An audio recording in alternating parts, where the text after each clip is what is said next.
আমি আপনাদেরকে সবার আগে একটা ছোট্ট কথা বলতে চাই। কথাটি হলো এটাই, যারা বসে আছেন আমাদের শেষ পাড়ন কীর্তন চলছে, এখন আমাদের শেষ দল, আমাদের দল আর কীর্তন নেই। আবার আগামী বৎসর এই হরিবাসরে কীর্তন হবে। আমি একটা কথাই আপনাদের বলবো, দয়া করে যদি সম্ভব হয়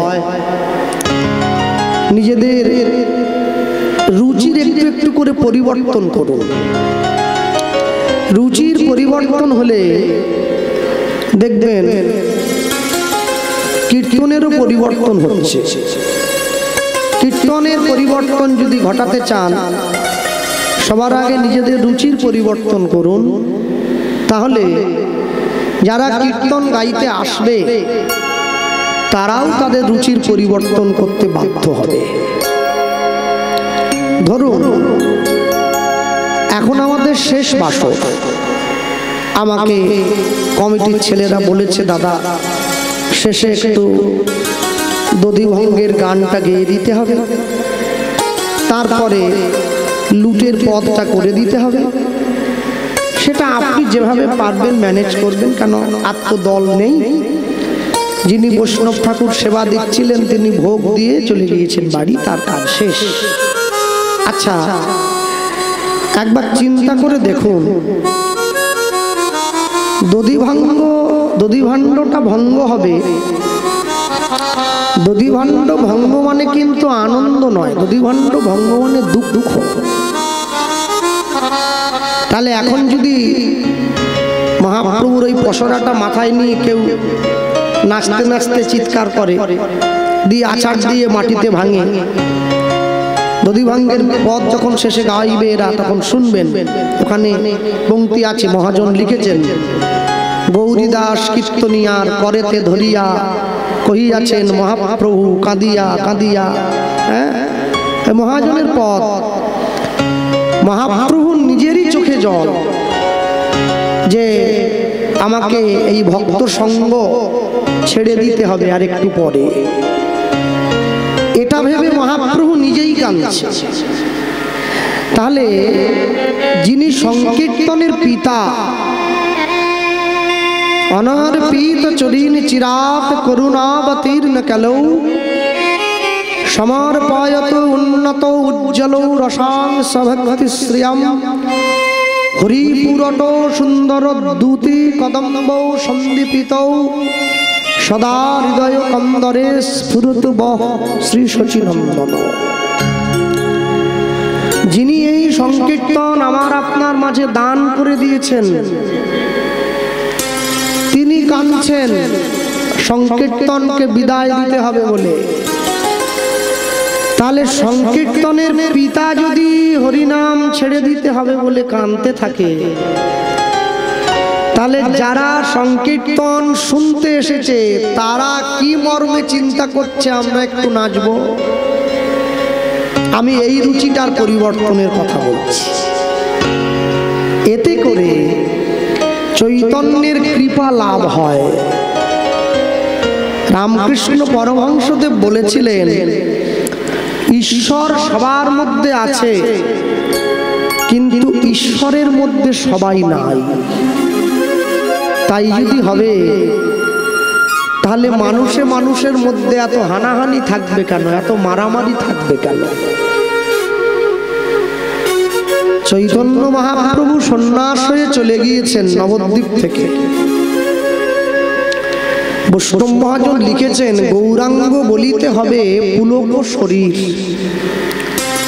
হ্যাঁ, গতকাল থেকে আপনারা এই আলোচনাটা শোনেননি, এখনো এই আলোচনাটা হয়নি, আমি জানি।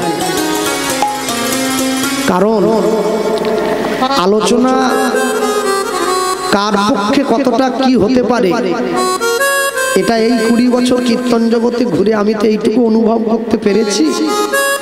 সেই জন্যই জোর দিলাম কথাটায় যে গতকাল থেকে এই আলোচনাটা হয় নাই।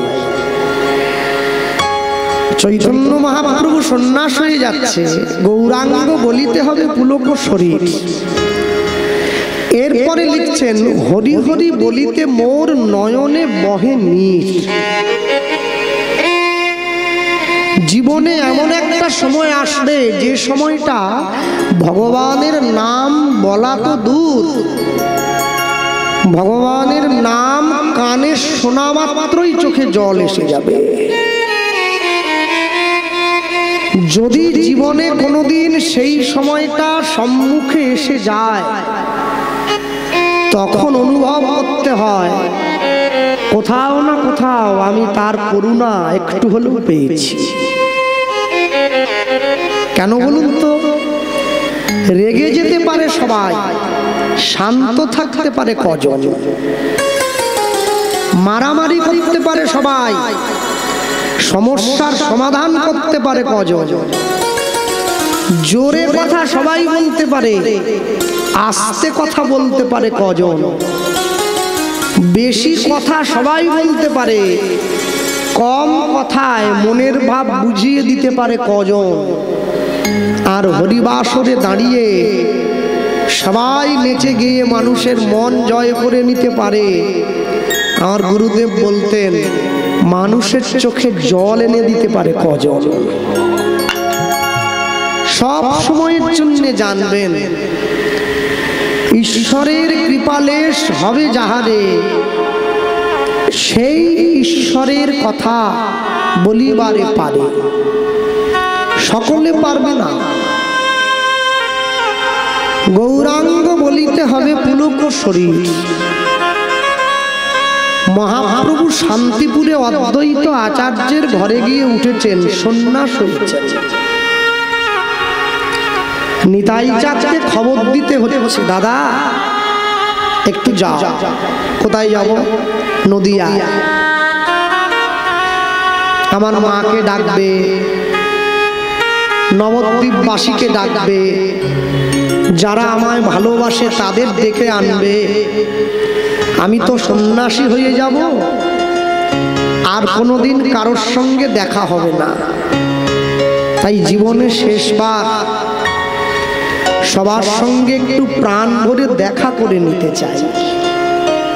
আর আমার মা যখন আসবে, মাকে বলবে, মা যেন নিজে হাতে রান্না করে আমায় দুটো খাইয়ে দেয়। কেন বলো তো? মায়ের হাতের ওই রান্নার স্বাদ আর তো আমি কোনোদিন পাবো না। তাই শেষবারের মতো একটু মাকে বলো, আমার জন্য যেন রান্নাটা করে আনে। নিতাই চাঁদ ছুটে এসে সচি মায়ের সামনে দাঁড়িয়ে বলছে, মা চলো চলো, নিমাই এসে গিয়েছে। অদ্বৈত আচার্য তাকে বৃন্দাবন বলে নবদ্বীপে নিয়ে এসেছে। প্রভু, তোমার আগমন যেথা, মধুর বৃন্দাবন সেথা। চলো। যারা মায়াপুরে গিয়েছেন, নবদ্বীপে দেখবেন গঙ্গার জলটা দুদিকে দুরকম না, একদিকে কালো একদিকে সাদা। ওটা তো মহাপ্রভুর আহ্বানে গঙ্গা যমুনা এক জায়গায় হয়ে পড়েছে। তুমি যেইখানে আছো সেটাই তো বৃন্দাবন। নতুন করে বৃন্দাবনে যেতে যাবো কি জন্যে? ছুটে যা। সচিমা ছুটে গিয়ে বিষ্ণুপ্রিয়াকে বলছে, বৌমা গুছিয়ে নাও, গুছিয়ে নাও, আমার নিমাই এসেছে, একবার দেখা করবে, চলো। আর শোনো, ওই নিমাই লাল পেড়ে সাদা শাড়িটা বড় পছন্দ করে, ওইটা একটু পরে নাও। বৌমাকে বলছে। বিষ্ণুপ্রিয়া দেবীর মনে বড় আনন্দ। কেন? শেষবারের মতো নিজের স্বামীকে একবার দেখব, আর দেখা হবে না তো। শেষবারের মতো একবার দেখব। সুন্দর করে তৈরি হয়ে নিচ্ছে, শাড়িটা পরে নিয়েছে।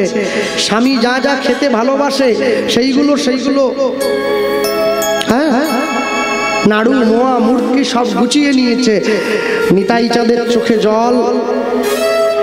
নিতাই চাঁদ গিয়ে সচি মায়ের সামনে দাঁড়িয়ে হাত জোড়ো করে বলে উঠছে, মা একটা কথা আছে। কি কথা? সবাই যাবে তোমার ছেলেকে দেখার জন্য, কিন্তু বিষ্ণুপ্রিয়া যেতে পারবে না। বিষ্ণুপ্রিয়ার তো অনুমতি নেই।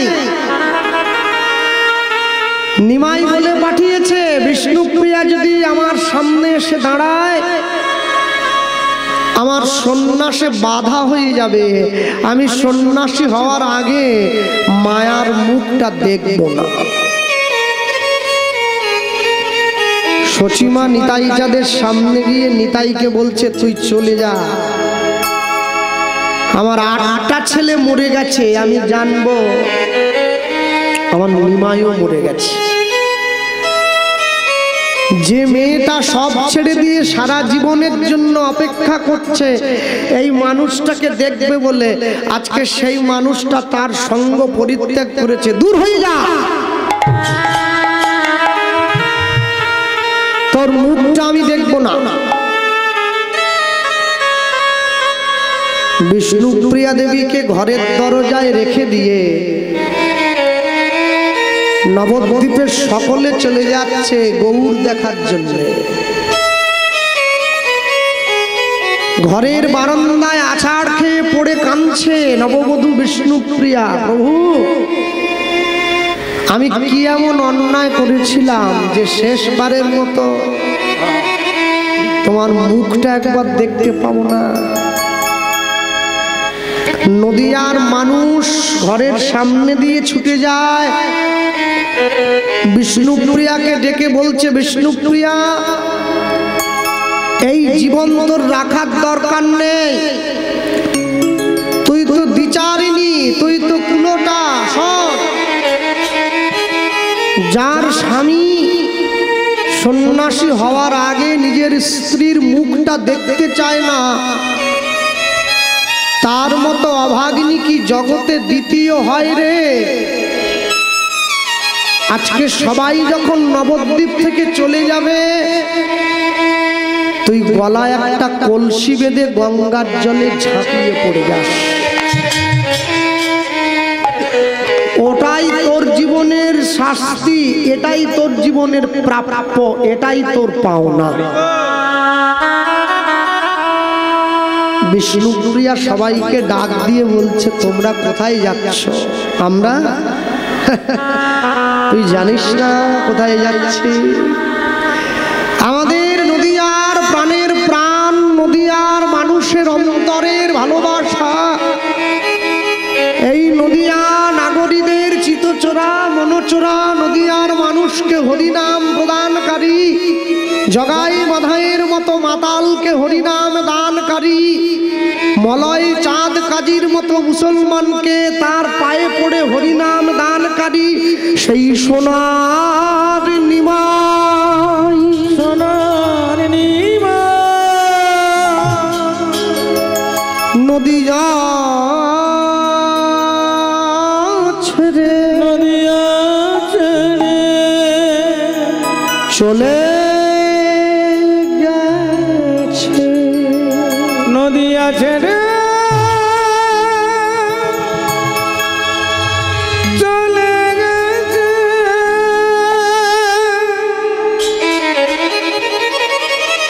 বিষ্ণুপ্রিয়া সবাইকে ডাক দিয়ে বলছে, তোমরা নিমাইকে দেখতে যাচ্ছ, গৌরকে দেখতে যাচ্ছ, শোনো,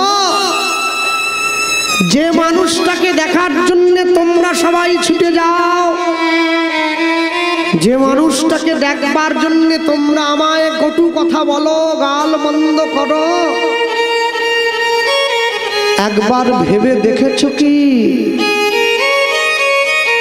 সেই মানুষটা তোমাদের মানুষ নয়, সে আমার মানুষ। মহাপ্রভুর নামে সিঁথিতে সিঁদুর পরার অধিকার জগতের কোনো মায়ের নেই, শুধু বিষ্ণুপ্রিয়ার আছে। নাইবা তাকে পেলাম নিজের করে, নাইবা তাকে ধরে রাখতে পারলাম, তার নামে সিঁথিতে সিঁদুরটা তো দিতে পারি, তোমরা কিন্তু পারবে না। সবাই যখন নদিয়া ছেড়ে চলে গেছে, বিষ্ণুপ্রিয়া দেবী ঘরের দরজাটা বন্ধ করে দিয়ে কাঁদছে, প্রভু যেদিন থেকে তুমি সন্ন্যাস হয়েছ আমি ওই পালঙ্কে শুই নাই, মাটিতে আঁচল পেতে শুয়েছি। কেন বলো তো?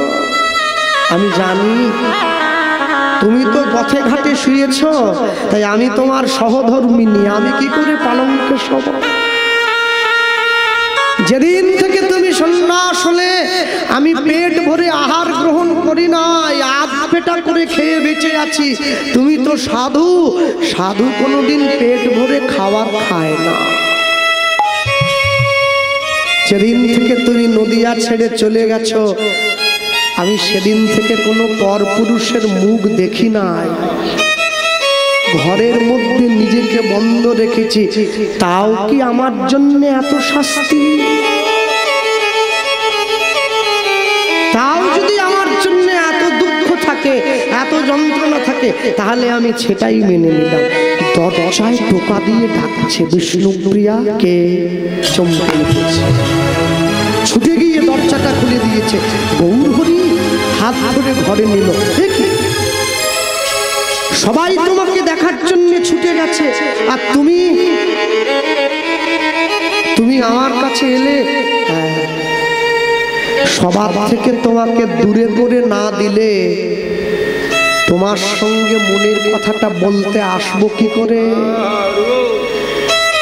শান্তিপুরে অদ্বৈত আচার্যের ঘরে যে মহাপ্রভু রয়েছে, যাকে দেখার জন্য নদিয়ার মানুষ ছুটে গেল, সে গৌর তো গৌণ, তোমার সামনে যে দাঁড়িয়ে আছে সে তো মুখ্য। হাতটা বাড়িয়ে দিয়েছে, আমায় অনুমতি দাও, আমি সন্ন্যাসী হব। ওই যেইভাবে হাতটা বাড়িয়েছিল আজও পর্যন্ত একইভাবে ধামেশ্বর গৌরাঙ্গকে দেখবেন, নবদ্বীপে গেলে হাত বাড়িয়ে আছে।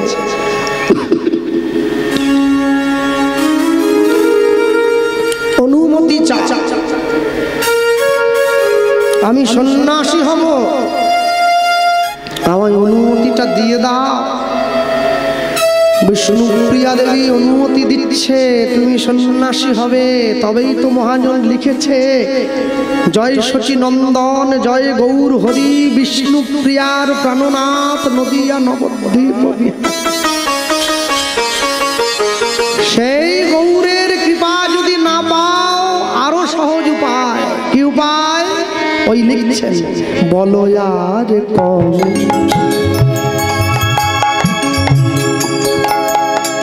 নিতা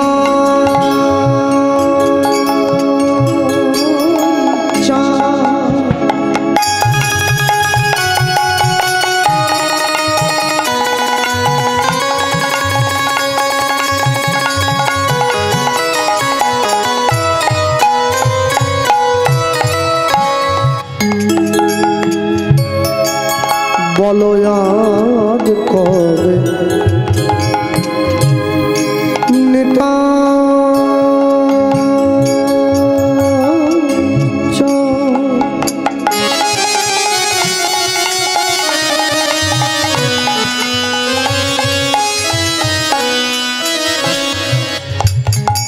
আমায় করুণা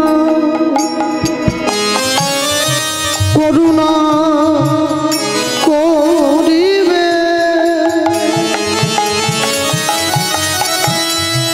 আমায় করুণা করিবে, আমায় করুণা করিবে। বলো আর কবে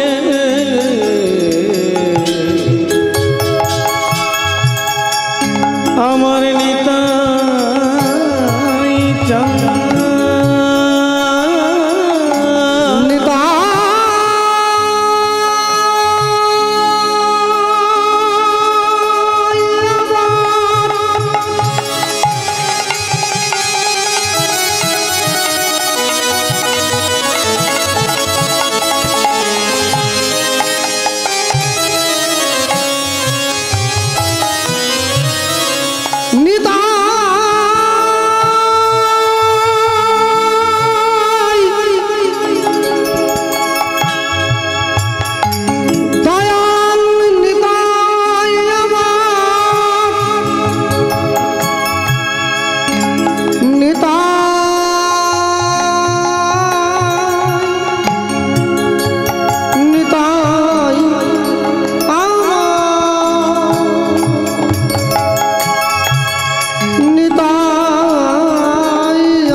নিতাই আমার বলো আমার কবে উলুধ্বনি নিতাই গৌর হরি বল আমার নিতাই চাঁদা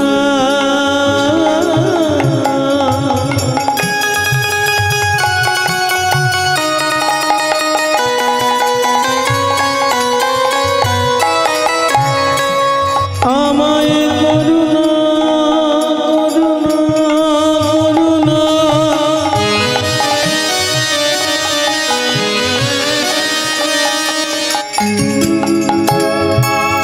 করুণা করি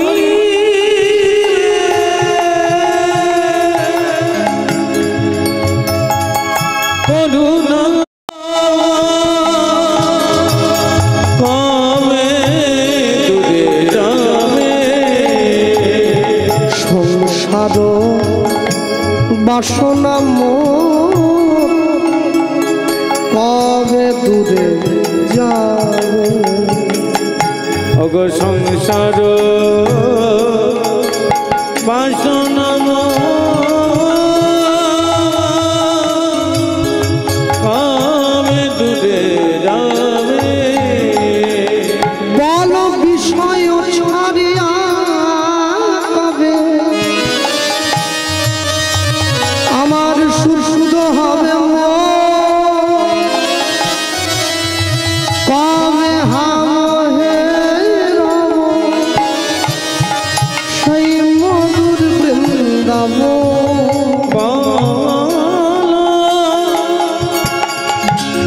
কবে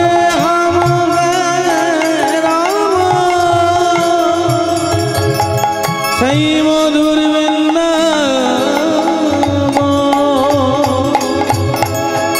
মধুর বৃন্দাবনে আমি কবে যাব মধুর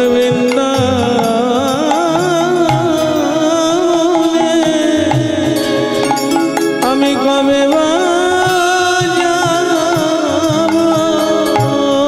আমার সংসার বন্ধন মোচন হইবে আমি বৃন্দাবনে কবে যাব আমি তোমার চরণে শরণ লইব মধুর বৃন্দাবনে কবে যাব আমার মরণের ভয় রবে না গো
ভালোবাসে ভগবান তাকেও নাম দিয়েছে। যে ভগবানকে ভালোবাসে না ভগবান তাকেও নাম দিল। তফাৎ কি? যে ভগবানকে ভালোবাসে সে ভগবানের নাম তো ভক্তি শ্রদ্ধা সহকারে গ্রহণ করেছে,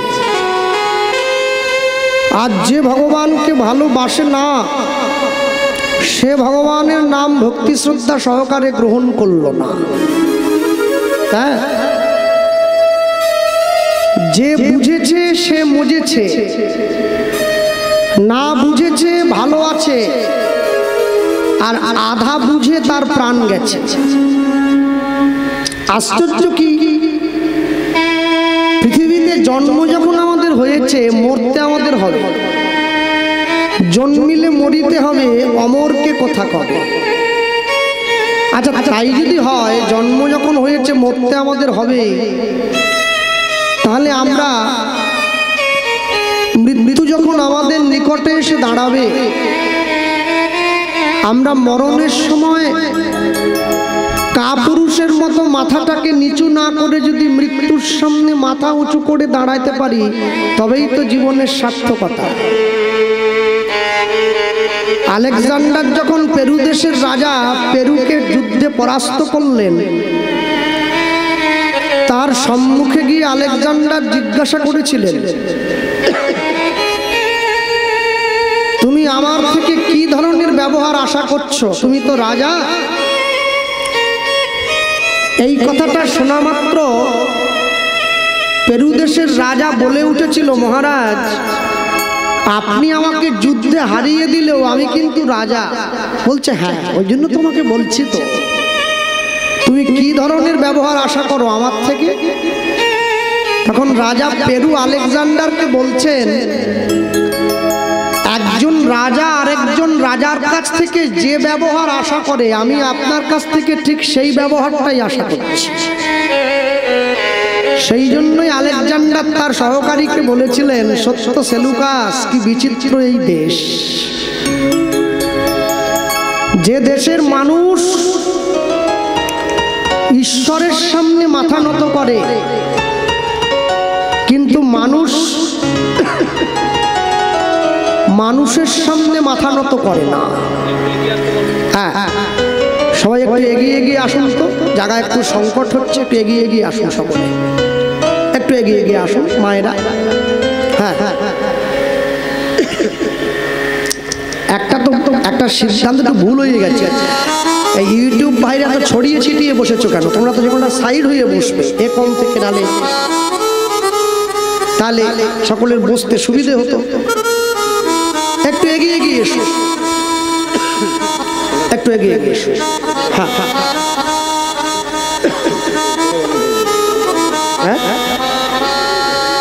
আর এই সাইডটা একটু খুলে দিলে বোধহয় ভালো হতো প্যান্ডেলটা, কারণ সবার গায়ে তো হাওয়া লাগছে না, প্রচুর তো গরম। দু সাইড খুলে দিলে সাইড থেকেও মানুষে দেখতে পেতে। হ্যাঁ, দুটো সাইড খুলে দিলে ভালো হয়। এই সাইড খুললাম, নিয়ে গিয়ে যখন সামনে দাঁড়িয়েছে, মনে রাখবেন যেদিন প্রথম তুমি এসেছিলে ভবে তুমি মাত্র কেঁদেছিলে, হেসেছিল সবে, এমন জীবন তুমি করিবে গঠন, যেদিন মরণে হাসিবে তুমি কাঁদিবে ভুবন। জীবনটাকে এমন ভাবে তৈরি করতে হবে, আমি যেদিন পৃথিবীতে প্রথম এসেছিলাম আমি জন্ম নিয়েছি, আমি কেঁদেছি, আমায় দেখে সবাই হেসেছে, কিন্তু জীবনটাকে এমন ভাবে সাজিয়ে নিতে হবে যেদিন আমি পৃথিবীর থেকে চলে যাব আমি হাসতে হাসতে চলে যাব, আমার চলে যাওয়াটা দেখে যেন গোটা জগৎ কাঁদে। তবেই বুঝতে হবে, তবেই তো কবির কথা সার্থক হবে। এনেছিলে সাথে করে মৃত্যুহীন প্রাণ, মরণে তাহাই তুমি করে গেলে দান। মানুষ অমর নয়, মানুষের কর্মটা অমর। জন্মিলে মরিতে হবে, অমরকে কথা কবে। আমরা কেউ চিরস্থায়ী হওয়ার জন্য আসিনি, কেউ দুদিন আগে যাব, কেউ দুদিন পরে। আশ্চর্য কি, মাছি আর মৌমাছি তো বন্ধু করেছে দুজন দুজনকে, কিন্তু দুজনের গোত্র সম্পূর্ণ আলাদা। আজ পর্যন্ত জগতে দেখেছেন নাকি কোন সাধু আর চোর গিয়ে বন্ধু হয়ে হাত ধরে ঘুরছে? ঘরে না। চোরের বন্ধু চোর হয়, সাধুর বন্ধু সাধু হয়। ঠিক মাছি আর মৌমাছি তো এক নয়। মাছি কি খায়? পুঁজ রক্ত খায়। আর মৌমাছি তো মধু খায়। মাছি একটু ছোট হয়, মৌমাছি একটু বড় হয়। আশ্চর্য কি, সংস্কৃতে একটা বিখ্যাত শ্লোক আছে, বলছে মধু মিচ্ছন্তি মক্ষী প্রণমিচ্ছন্তি মক্ষিকা। মধু মিচ্ছন্তি মক্ষী, মক্ষী মানে মৌমাছি, ছোট্ট মৌমাছিটা মধু খায়। আর প্রণমিচ্ছন্তি মক্ষিকা, প্রণ মানে পুঁজ রক্ত। এখন দুজনে বন্ধু হয়েছে, একে অপরের হাত ধরে চারদিকে ঘুরে বেড়ায়, একসঙ্গে উড়ে বেড়ায়। দুজনেরই খিদে পেয়ে গেছে, মৌমাছিরও পেয়েছে, মাছিটারও পেয়েছে। দুজন দুজনকে ডাক দিয়ে বলে, বন্ধু কি খাবো রে, বড় খিদে পেয়েছে। বলে চল নিচের দিকে নেমে যাই একটু।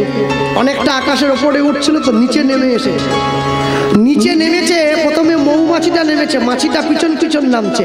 মৌমাছিটা নেমে গিয়ে দেখছে একটা ভাগাড়, সর্বনাশ। মৌমাছি চিন্তা করতেছে, ভাগাড়ে বসে আমি কি খাবো? ভাগাড়ে তো আমার খাওয়ার জিনিস কিছুই নাই, সব তো পচা, মলমূত্র পুঁজ রক্তে ভর্তি। মৌমাছিটা বলছে, বন্ধু আমার আর বাঁচার উপায় নাই। কেন? বলে তো ভাগাড়ের উপরে নেমে এলাম, কি খাবো? এই নেমেছে মৌমাছিটা। মাছিটাকে যখনই এ কথা বলেছে, মাছিটা বলে তুই একটু এখানে খুঁজে দেখ, আমি একটু দূরে গিয়ে দেখি। মাছিটা দূরে গিয়ে উঠতে উঠতে নেমে এসে দেখছে ওখানটায় নামলেই ভালো হতো, ওটা ভাগাড় ছিল, এ তো ফুলের বাগান। মাছি মনে মনে ভাবছে, ফুলের বাগানে নেমে আমি কি খাবো? আমার তো খাওয়ার কিছু নাই, আমিও মনে হয় মরবো। কেন? ফুলের বাগানে মৌমাছির কাজ, ওখানে মাছির কাজ নেই। আর ভাগাড়ে মাছির কাজ, মৌমাছির কোনো কাজ নেই। এমন সময় মৌমাছিটা দেখতে পাচ্ছে ভাগাড়ের একটু ভিতরে একটা গোবরের স্তূপ হয়ে আছে, সেই গোবরের মধ্যে একটা পদ্ম ফুল ফুটে আছে। মৌমাছিটা সমস্ত পুঁজ রক্তকে উপেক্ষা করে গিয়ে পদ্ম ফুলটার ওপরে বসে মধু চুষে খাচ্ছে। মাছিটা পাশে বসে পুঁজ রক্ত চুষে খাচ্ছে। মৌমাছিটা মাছিটাকে হাত বাড়িয়ে ডাকছে, আয়, সারা জীবন তো পুঁজ রক্ত খেলি, একটু ফুলের উপরে বসে মধু খা। মাছি বলে আমি পারবো না। কেন? বলে মধু খেতে গেলে যে যোগ্যতার দরকার হয় সেটা আমার নেই, আমার ওই পুঁজ রক্ত খাওয়ার যোগ্যতাটা আছে। সব সময়ের জন্য জানবেন, আপনি জগৎকে ভালো কিছু দিতে যাচ্ছেন, ভালো কিছু খাওয়াতে যাচ্ছেন। আপনি চাইলেই যে জগৎ একবারে ভালোটা খেয়ে বসে থাকবে, আপনি ভাবছেন কি করে? যে মদ খায় সে চট করে দুধ খেতে চাইবে না। দুধের দাম যদি 40 টাকা কিলো হয়, দুধ সবার সামনে বসেই খাওয়া যায়। মদের দাম যদি 1 লক্ষ টাকাও হয়, ওটা জঙ্গলে গিয়েই খেতে হয়। এটাই হচ্ছে ভালোর সঙ্গে মন্দের তফাৎ। ভালোটা ছেঁড়া জামা গায়ে দিয়ে থাকলে ভালোই থাকে, মন্দটা যতই ভালো বোতলে ঢোকানো থাকুক ওটা ভালো হয় না, ওটা মন্দই থাকে। বৈষ্ণব মহাজন লিখছেন, যদি তুমি নিতাই চাঁদের করুণা নিতে ব্যর্থ হও, আরো সহজ করে দেওয়া হচ্ছে। কি? রূপ রঘুনাথ পদে হইবে আকুতি, রূপ ধনী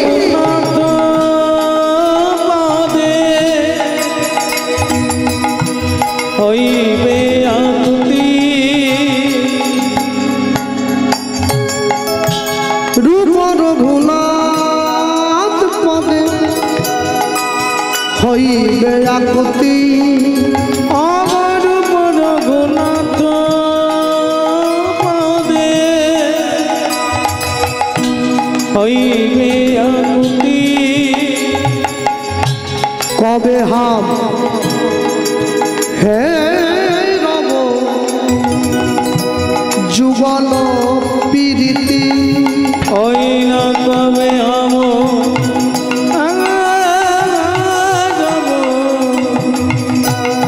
যুগল প্রীতি,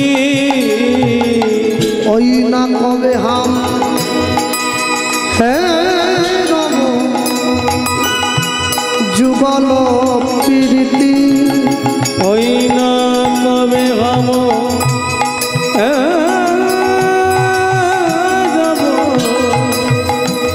যুগল প্রীতি রূপ রঘু না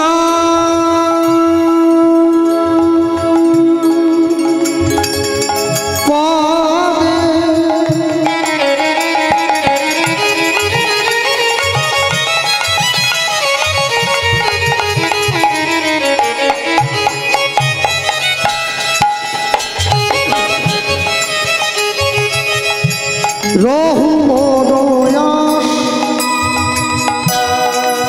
প্রার্থনা করই সদাই নরোত্তম দাস রূপ রঘু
বলতে নারী আমি এক মুখে বলিতে নারী আমার নিতাই গৌরের লীলা মাধুরী আমি এক মুখে বলিতে নারী আমি যতবার ততবার হারি আমি এক মুখে বলিতে নারী ও যাইরে প্রেমের বলিহারি আমি এক মুখে বলি আমি এক মুখে বলবো কত আমি এক মুখে বলিতে নারী আমি যদি বা বলি বছর শত এবারে প্রেমানন্দে কহ হরি হরি এক মুখে বলিতে নারী প্রেমানন্দে বল হরি এক মুখে বলিতে নারী এক মুখে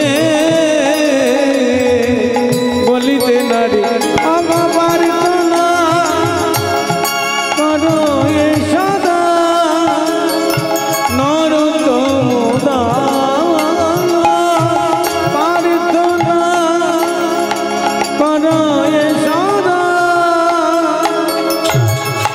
নরোত্তম দাস রূপ রঘুনাথ পদে রঘু মোরয়াস মোর প্রার্থনা করয়ে সদাই করো এ সদা নরোত্তম দাস প্রার্থনা করো এ সদা নরোত্তম চলো ছোট্ট করে আমরা গৌরচন্দ্রিকা শুনলাম লীলা মাধুর্যের মধ্যে প্রবেশ করতে গিয়ে বলবো এই স্থানে বসে